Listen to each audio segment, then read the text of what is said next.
బల్కంపేట అమ్మవారి కళ్యాణ సందర్భంగా ఈరోజు వస్తున్నటువంటి భక్తులకు అందరూ కూడా హృదయపూర్వకమైనటువంటి శుభాకాంక్షలు. ఉదయం నుంచి కూడా మనం చూస్తూ ఉన్నాం, ఎంతో భక్తి శ్రద్ధలతో ముఖ్యంగా మహిళలు యువకులు చాలా పెద్ద ఎత్తున అమ్మవారి దర్శనానికి వస్తూ ఉన్నారు. దేవాలయ కమిటీ తరఫున కూడా చాలా మంచి ఏర్పాట్లు చేయడం జరిగింది. పోలీసులు కూడా మంచి ఏర్పాటు చేశారు. అందరికీ ధన్యవాదాలు. నేను ఈ సందర్భంగా అమ్మవారిని కోరేది ఒకటే, మంచి వర్షాలు రావాలి, మంచి వ్యవసాయము మరి పాడి పంటలతో ప్రజలందరూ సుఖ సంతోషాలతో ఉండాలి. ఏ రకమైనటువంటి ప్రకృతి వైపరీత్యాలు రాకూడదు, ఏ రకమైనటువంటి అనారోగ్యం రాకుండా అన్ని వర్గాల ప్రజలు కూడా సుఖ సంతోషాలతో ఉండే విధంగా అమ్మవారు మనందరిని ఆస్వాదించాల్సిందిగా కోరుతా ఉన్నాను. ఇదివరకు ఎప్పుడు జరిగిన రీతిలో ఈసారి జరగడం జరుగుతుంది.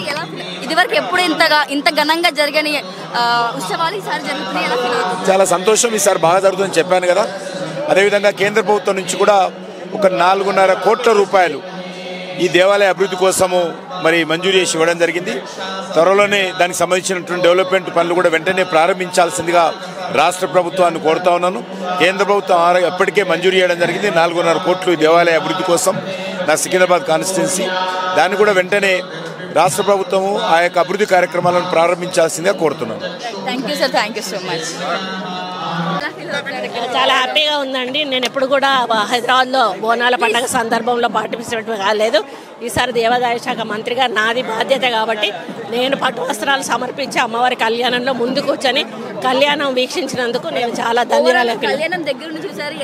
చాలా ధన్యరాలిగా ఫీల్ అవుతా ఉన్నాను. ఇటువంటి అవకాశం కల్పించిన మరి రేవంత్ రెడ్డి గారికి, ఏఐసిసి మన సోనియా గాంధీ గారికి, రాహుల్ గాంధీ గారికి, ప్రియాంక గాంధీ గారికి ధన్యవాదాలు తెలియజేస్తాను. గతంలో కంటే మీ ఆధ్వర్యంలో ఇప్పుడు చాలా అంగరంగ వైభవం జరుగుతుంది. అవునండి, మేము అదే చెప్పాము. గత ప్రభుత్వం కంటే మన ప్రభుత్వంలో చాలా బాగా జరిగింది అని ప్రజలు అనుకునేలాగా మనం జరపాలనే ఇన్స్ట్రక్షన్స్ మేము అధికారులకు ఇవ్వడం జరిగింది. అదే పద్ధతిలో ఈ రోజు చాలా పీస్ఫుల్ గా జరిగింది.